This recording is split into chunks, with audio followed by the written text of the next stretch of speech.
Hello dear students, welcome back to my channel physics SPC. Electromagnetic conduction का एक question.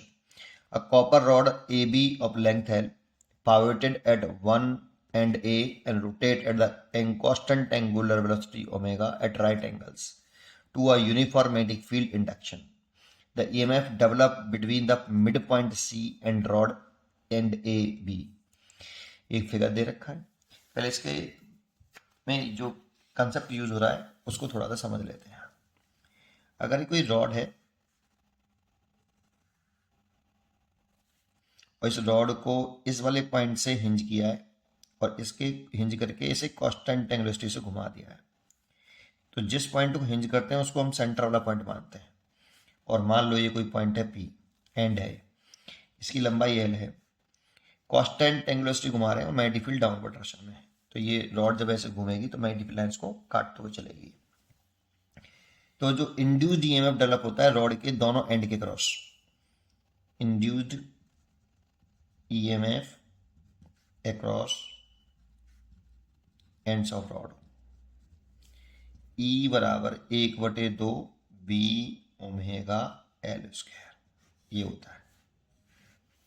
इसमें be constant है और ओमेगा भी कांस्टेंट है और लेंथ एल है इसकी।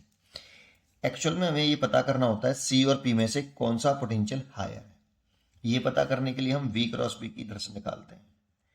क्यों निकालते हैं? कि जो मैग्नेटिक फोर्स होता है ना, F M Q V cross B होता है। अगर चार्ज पार्टिकल पॉजिटिव है तो वी क्रॉस बी की डायरेक्शन और एफ एम की डायरेक्शन सेम होती है ना। और अगर चार्ज पार्टिकल नेगेटिव है तो वी क्रॉस बी के अपोजिट डायरेक्शन में होगा मैग्नेटिक फोर्स की डायरेक्शन।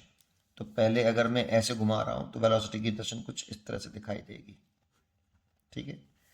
तो वी क्रॉस बी करें तो राइट हैंड ले लें और राइट हैंड से पहले अपनी फिंगर को वेलोसिटी वेक्टर की डायरेक्शन में रखें और छोटे एंगल से फिर अपनी फिंगर को छोटे एंगल से बी की तरफ वी से वेलोसिटी से मैग्नेटिक फील्ड के टुवर्ड्स घुमाएं।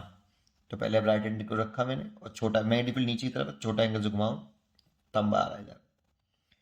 तो वी क्रॉस बी की डायरेक्शन जो है वो इधर की तरफ आ रही है और पॉजिटिव चार्ज पार्टिकल में जो फोर्स लगेगा वो इधर ही लगेगा। दैट मीन्स ये एंड पॉजिटिव और ये हाई नेगेटिव। दैट मीन्स ये अगर हम लिखें तो C V C minus V P, ये potential difference induce potential difference तो होता है V C minus V P is equal to 1/2 B omega L square. क्योंकि सी पॉइंट हायर पोटेंशियल पर है और पी लोअर पोटेंशियल पर है, इसीलिए ये वैल्यू पॉजिटिव आएगी। लेकिन अगर मैं क्या लिखता, V P minus V C लिखता तो ये नेगेटिव लिखता, 1/2 B omega L square. Important जानते हो क्या है यहाँ पे इंपॉर्टेंट है, इस फॉर्मूले को याद करने की ट्रिक है एक। वो ट्रिक है ये है कि आप यहाँ पे मैग्नीट्यूड लिख लो, potential difference between point and center point. Center point वो पॉइंट है जिस पॉइंट के अबाउट आपने उसे घुमाया है, दैट मीन्स हिंज किया है। और ये वो पॉइंट है जिस पॉइंट के क्रॉस आप पोटेंशियल डिफरेंस निकालना चाहते हो। तो एक पॉइंट इसमें सेंटर पॉइंट वाला होना चाहिए और एक दूसरा पॉइंट होना चाहिए कोई भी, equal to 1/2 B omega L square. इसमें जो एल होता है ना ये वेक्टर क्वांटिटी होती है और ये वेयर जो एल वेक्टर है इज द डिस्प्लेसमेंट वेक्टर होता है। डिस्प्लेसमेंट वेक्टर है ये joining point and center point, point and center point.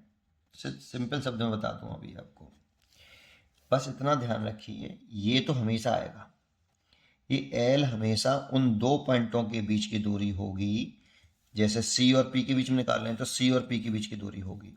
लेकिन ये फॉर्मूला इस तरह से याद रखिए कि इन दोनों पॉइंटों में से एक पॉइंट वो होना चाहिए जिस पॉइंट के अबाउट आपने उसको हिंज किया है और दूसरा पॉइंट कोई सा भी हो सकता है, ठीक है। बस इतना सा कंसेप्ट है। चलिए आइए अपने क्वेश्चन पर आते हैं, जैसे इसमें करते हैं।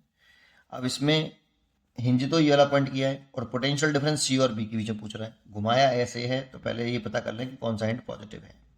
ऐसे ऐसे घुमाया है तो वी क्रॉस बी करो तो नीचे तरफ आया तो ये थंब इधर आया, मतलब ये एंड पॉजिटिव है और ये एंड नेगेटिव है। दैट मीन्स ए का पोटेंशियल सबसे ज़्यादा, सी का उससे कम और बी का सबसे कम, कुछ इस तरह से होगा। ठीक है, अब इसमें हिंज पॉइंट कौन सा है? ए। तो निकालना हमें कौन से बिटवीन है? सी और बी के बीच में। दैट मीन्स पोटेंशियल डिफरेंस हमें निकालना है V C minus V B, ये पूछा है। लेकिन इन दोनों पॉइंटों में से कोई भी पॉइंट हिंज नहीं है सी और बी में से, तो हम ई वाला फॉर्मूला यूज नहीं कर सकते बेटा, ये वाला। ये तो तब यूज कर सकते हैं इसको निकालने के लिए जब उनमें से किसी एक पॉइंट को हिंज किया गया हो। तो जैसे मैं पहले इसको निकालने के लिए पहले मैं वी ए माइनस वी सी निकाल लेता हूँ। अब देखो इन दोनों में से एक पॉइंट हिंज पॉइंट है कि नहीं है, एक ए और सी। तो वी ए माइनस बी से निकाल लेता हूँ, तो 1/2 बी ओमेगा, ये तो कांस्टेंट टर्म है पूरा पूरा। एल हमेशा जो ये दो पॉइंट लिख रहे हैं उनके बीच की दूरी लिखनी है आपको, है ना। तो यहाँ पे ए और सी के बीच की दूरी लिखें तो ये L/2 है बेटा। तो L/2 का होल स्क्वायर कर लो सीधा। तो ये कितना हो गया? 1/2 B omega square L square by 4। That means 1/8 B omega L square. ये V A minus B C आया, और इसका साइन मैं पहले ही निकाल चुका हूँ जो उससे साइन निकालिए हमेशा किससे? ये साइन पे ध्यान रखना है इसका बेटा कि पॉजिटिव है या नेगेटिव है। तो मैंने निकाला ना वी क्रॉस बी, तो वी क्रॉस बी इधर आ रहा है, तो ये एंड पॉजिटिव हुआ, ये नेगेटिव होगा, इसीलिए ए का ज़्यादा हुआ सी से। ऐसे ही यहाँ पे ही निकाल देता हूँ। अब मैं निकाल लेता हूँ V A minus V B, V A minus V B. इन दोनों पॉइंटों में भी देखो एक पॉइंट हिंज पॉइंट है, ए हिंज पॉइंट है देखो, है ना।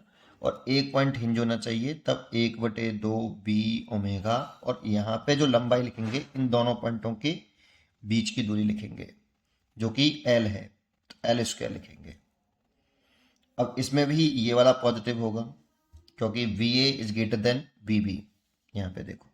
लेकिन सर ये तो हमसे पूछा ही नहीं है दोनों में से एक भी, पूछा तो ये है। अब सोचो हमें V C minus B B निकालना है, तो क्या करें?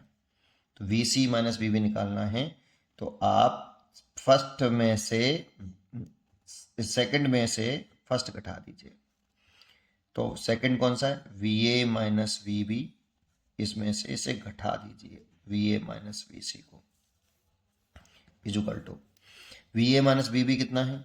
1/2 B omega L square minus 1/8 B omega L square. इसे लिख सकते हो V A minus B B plus minus के V A plus V C equal to यहाँ से B omega L square common 1/2 minus 1/8।